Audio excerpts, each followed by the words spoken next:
स्वागत है। मैं शिव सर आपको जीरो से लेकर हाई लेवल मैथ का कराऊंगा। जैसे कि पहले हम लोग परसेंटेज चालू करेंगे, परसेंटेज से धीमे धीमे सारे टॉपिक कंप्लीट कर चलेंगे।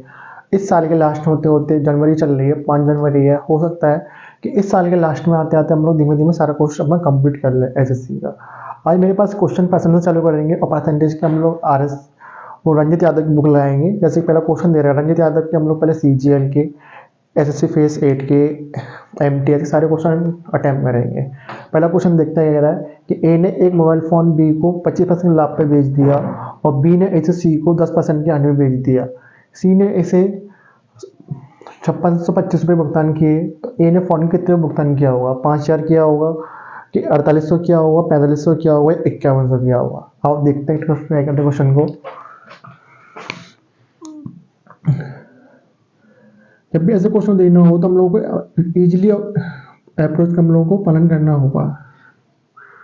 ठीक है, अब ए बी सी 3 डिजिट दे रखी है। हम लोग मान लेते हैं कि ए बी सी कि ए ने वस्तु 100 रुपये की खरीदी होगी। ठीक है, ए ने मोबाइल फोन बी को 25% लाभ पर बेचा। अब फ्रैक्शन वैल्यू सबकी में याद होनी चाहिए। 25% लाभ पर क्या होता है? 1.4। यानी कि बोल सकते हैं हम लोग कि 100 की वस्तु से कितने बेची थी? 125 में बेच दिया। अब क्या बोल रहा है? 125 की वस्तु पड़ी, ये इसका सीपी हो गया, ये इसका सीपी हो गया। अब ये कितने बेचेगा इसे? अब बी को 10% की हानि पे बेचेगा, हानि की कितने की होगी? 10% की हानि। अब निकालो 10% की हानि कैसे निकालेंगे कि 125 का हम लोग 90% या फिर 10% हानि निकाल लेंगे सीधे। जीरो जीरो कितना आ गया? 12.5, यानी कितना आ गया मेरे पास? 112.5। यानी कि 112 वस्तु 112 को पड़ी और इसने कितना भुगतान किया? यानी कि इसकी ये होगी सीपी। इसने से भुगतान किया 5650। कितना भुगतान किया? 5650। यानी कि सीधी सीधी लेके जाएगी तो मल्टीप्लाई करेंगे तो इससे कितना गुना होगा? ये मेरे पास 50 गुना होगा। कितना गुना होगा? 50 गुना होगा। तो हमसे पूछी गई इसने, तो ए ने फोन की कितना भुगतान किया? तो ए ने कितना किया?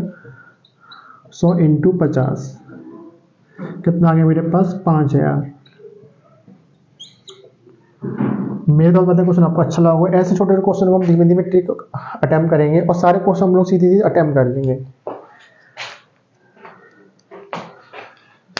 क्वेश्चन नंबर 2 कह रहा है कि विभिन्न स्कूल में कक्षाओं विद्यार्थियों लड़कियों और लड़कियों की ओलंपिक परीक्षा में शामिल हुए, यानी कि बॉय और गर्ल्स हैं कहाँ पर शामिल हुए? परीक्षा में शामिल हुए। 20% लड़के और 15% परीक्षा में लड़कियां उत्तीर्ण हुई। परीक्षा उत्तीर्ण करने वाले लड़कों की संख्या, परीक्षा उत्तीर्ण करने वाले लड़कियों की संख्या 70 अधिक है। कुल 90 विद्यार्थी कैसे हुए? उत्तीर्ण हुए। अब बोल क्या रहा है? 20% लड़के हैं और 15% लड़के कैसी हुई? फेल हुई। मान लेते हैं, सपोज करते हैं कि बॉय और गर्ल्स, बॉय गर्ल्स 20% लड़कियां हैं, लड़के हैं, और 15% क्या है मेरे पास? लड़कियां जी फेल हुई हैं। ठीक है, और लास्ट में क्या बोल रहा है कि टोटल कितने विद्यार्थी फेल हुए हैं? मेरे पास 90 विद्यार्थी फेल हुए हैं। 90 विद्यार्थी मेरे पास कैसे हुए हैं? फेल हुए हैं। ठीक है, अब मुझे इसको में से एक को 100 बनाना है। किसको बनाना है? एक को, इसको 100 बना लेते हम लोग। किससे मल्टीप्लाई करेंगे? 5 का। इस क्वेश्चन को सीधे हम लोग ऑप्शन से करेंगे क्योंकि क्वेश्चन की सिर्फ भाषा इतनी बड़ी है, बाकी सॉल्यूशन कितना छोटा है। पूछा गया लास्ट में उसने, परीक्षा में शामिल होने वाले कुल विद्यार्थियों की संख्या कितनी है, यानी कि उस परीक्षा में कितने लोग शामिल हुए टोटल, सिर्फ ये पूछ रहा है। तो क्या करेंगे? इसका मल्टीप्लाई करेंगे 100%, 15 पंजे 75%, 9 पंजे 45। यानी कि अब मेरे एक ऑप्शन तो क्लियर हो चुका कि मेरे ऑप्शन 450 होगा, 420 नहीं होगा, 400 नहीं होगा, 350 नहीं होगा। यानी कि मेरे पास कुछ क्वेश्चन सीधे सीधे क्वेश्चन से एलिमेंट करेंगे, कितना होगा मेरे पास? 500 मेरा इज अ राइट आंसर।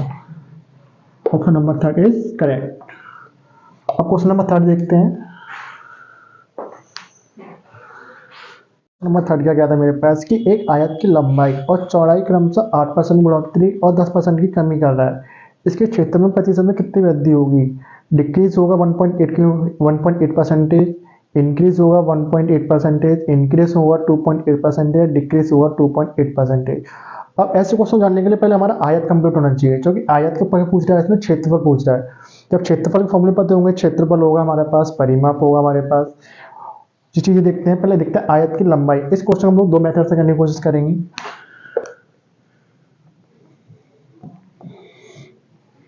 क्या कहना है मेरे पास? आयत की लंबाई और चौड़ाई,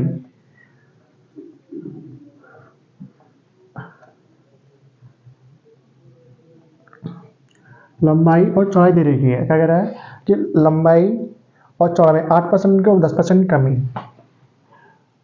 यानी कि पहले मेरे पास लंबाई दे रखी है 100 और इसमें 8% की बढ़ोतरी हो रही, कितना हो गया मेरे पास 108। इसे ही मानेंगे 100 और इसमें 10 कितनी कमी हो रही है, इसमें 10 पॉइंट की कमी हो रही है, यानी कितना आ गया 90। अब इसका क्षेत्रफल क्या होता है, लंबाई इंटू चौड़ाई। क्या क्षेत्रफल होता है मेरे पास, लंबाई इंटू चौड़ाई। और यहाँ पे क्षेत्रफल देंगे, पहले क्षेत्रफल मेरे पास इतना था, अब क्षेत्रफल कितना आ गया मेरे पास 108 इंटू 9, मल्टीप्लाई करेंगे 0, 9 8 72 9 एकम 9, यानी कि अब क्षेत्रफल कितना आ गया मेरे पास, क्षेत्रफल मेरे पास हो गया कम 108 इंटू 9, 0, 9 8 72 9 एकम 9।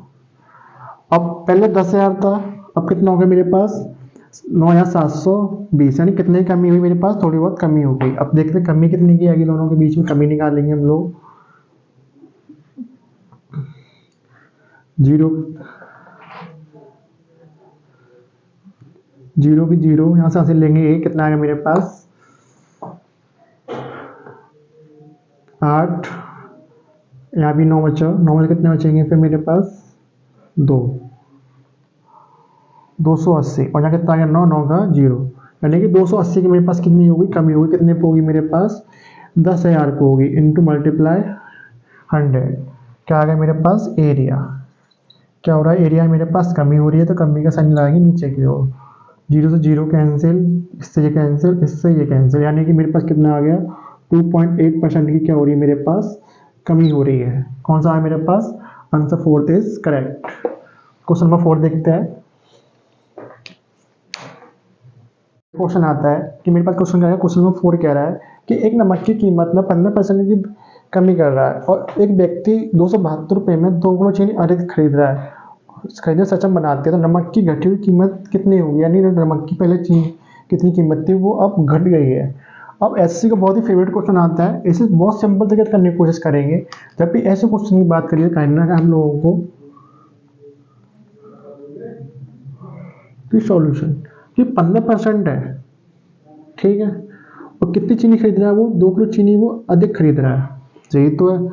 अब जब भी ऐसे क्वेश्चन को आया तो इस फॉर्म में तोड़ लेना है और इसको हम लोग 100 करने की कोशिश करेंगे। डायरेक्ट तो हम लोग इसे 100 कर नहीं सकते क्योंकि 15 है और 15 किसी मल्टीपल में 100 नहीं आता, जो कि 15 के 90 होते हैं और 5 7 105 होते हैं। तो सबसे पहले क्या करना है, हम लोगों को 3 का डिवाइड कर लेंगे। कितना आ गया मेरे पास, इससे काटेंगे इसे 5% और ये 2/3% किलोग्राम, ठीक है। अब इससे मुझे 100 बनाना है, इसे 100 करेंगे तो दोनों जगह मल्टीप्लाई करेंगे 20 का, 20 पंजे 100 और ये कितना कर रहा है मेरे पास 40 किलोग्राम, यानी कि वो 100% की वैल्यू मेरे पास दे रहेगा 40.3 kg और मेरे पास दे रहेगा 272। टोटल मेरे पास एमआरपी कितनी 272 रुपये में 2 किलो अधिक खरीदा, यानी 272 में कुछ तो वो खरीद रहा होगा ना। देखते हैं अब 272 वैल्यू दे रही है मेरे पास 4/3 किलोग्राम। अब मुझे निकालनी है 1 की वैल्यू, कैसे निकालेंगे, 1 की वैल्यू 272 इंटू 3/40, 1 की वैल्यू निकालेंगे यहाँ से तो काट लेंगे 4 एकम 4 7 8 4 5 4 6 24 6 बार और हासिल 3 2, यानी कि 4 8 32, कितना है मेरे पास 68.3/10। अब नीचे 10 का मल्टीपल है तो 10 का मल्टीपल हम लोग सॉल्व कर लेंगे। कितनी आएगी मेरे पास 1 की वैल्यू 3 6 18 की 8, 3 8 24, सॉरी 3 8 24 की यहाँ से 2, 3 6 20, 3 6 18 और 2 20/10, क्या आएगा मेरे पास 1 की वैल्यू मेरे पास कितनी आएगी 20.4, यानी कह सकते हैं जो पहले की घटी हुई कीमत थी वो अब कितनी है मेरे पास 20.4। क्या बोला, घटी हुई कीमत कितनी मेरे पास 20.4, यानी ऑप्शन नंबर 1 इज करेक्ट। उम्मीद करता हूँ क्वेश्चन अच्छा हो और इसे इंपॉर्टेंट क्वेश्चन के तौर पे आप नोट कर लेंगे। क्वेश्चन नंबर 5 देखते हैं। 5 दे रहेगा। क्वेश्चन नंबर 5 एक थोड़ा टफ क्वेश्चन है, जो कि परसेंटेज वैल्यू इसने वैसे दे रखी है, जो कि 38% है, 25-30% मतलब अलग अलग, कोई दिक्कत नहीं है। कि एक निर्माण इकाई में ये देखा गया कि कच्चे माल की कीमत में 25% वृद्धि कर रहा है, यानी कि रॉ मटेरियल में कितना कर रहा है वह 25% वृद्धि कर रहा है, और श्रम लागत और लेबर कॉस्ट में 30% को बढ़ाकर कच्चे माल की लागत को 30% बढ़ाकर जो कच्चे माल की लागत थी वो अब 38% हो गई है। कच्चे माल की खपत यानी कि जो रॉ मटेरियल कितना प्रतिशत कम किया जाए, यानी कि रॉ मटेरियल कितना प्रतिशत कम किया जाए ताकि लागत में वृद्धि से पहले और लागत बराबर रखें, यानी कि पहले वाले कॉस्ट को दोनों को हम लोग क्या कर सकें, बराबर रख सकें, यानी कि दोनों को हम लोग एक तरह से संतुलित बना सकें। सॉल्यूशन देखते हैं। मेरे पास पहले आता है रॉ मटेरियल। क्या आता है कि रॉ मटेरियल है, अब पहले 100 था, 25% वृद्धि कर दी गई, कितना हो गया 125 आ गई। अब आ गई लेबर कॉस्ट। अब लेबर कॉस्ट को 30% बढ़ा रहा है, कितना बढ़ा रहा है वो, तो कितनी हो गई, ये 130 हो गई। क्या कर सकते हैं, 30% बढ़ा रहा है लेबर कॉस्ट को, ठीक है, और 38% बढ़ा के कच्चे माल में बढ़ा दी। अब कच्चे माल की लागत में 38% बढ़ा रहा है, यानी कि पहले 125 था, अब इसका 38% बढ़ाना है मुझे। कितना बढ़ाना है, 38%। निकालेंगे, कितना आ गया मेरे पास 125 इंटू 38, 55-40, यहाँ से लगी 4, 55-40 यहाँ से लगी 4, 8 दूनी 16 के 20, 8 एकम 8 10, 3 पंजे 15, 3 दूनी 6 7, 3 एकम 3, 0 5 7 4 और नीचे 100, कितना आ गया, यानी कि ये इतना बढ़ा रहा है, कितना बढ़ा रहा है कि 47.5 ये बढ़ा रहा है, ठीक है। और यहाँ पे कितना हो गया 130 हो गया, और यहाँ पे कितना हो गया, दोनों बढ़ाएंगे तो 172.5। अब इन दोनों के बीच में वृद्धि पूछ रहा है कि इन दोनों में कितनी वृद्धि हुई, यानी कि पहले 130 था और 130 से कितना हो गया मेरे पास 172 हो गया, यानी कितने की वृद्धि मेरे पास 42.5 की, और कितने पे होगी, इसमें होगी 17.50 मल्टीप्लाई 17.50 मल्टीप्लाई। अब इसको काटापीटी करेंगे, कितना आएगा, इससे कैंसिल, 0 से 0 कैंसिल, कितना आएगा मेरे पास 420 मल्टीप्लाई 100/172550, और इसे 5 से काट लेंगे, पूरा कटने के बाद कितना आंसर आ गया मेरे पास 24.4। कितना आंसर आ गया मेरे पास 24.4 इज राइट करेक्ट आंसर। कितना आ गया मेरे पास पूरा काटने के बाद 24.6%। ऐसे तो बहुत अच्छा क्वेश्चन है, इस क्वेश्चन को 2 से 3 बार रिपीट करेंगे और क्वेश्चन धीमे धीमे हमारे क्वेश्चन कंप्लीट हो जाएंगे। एडवांस क्लास में देखने के लिए आपका धन्यवाद।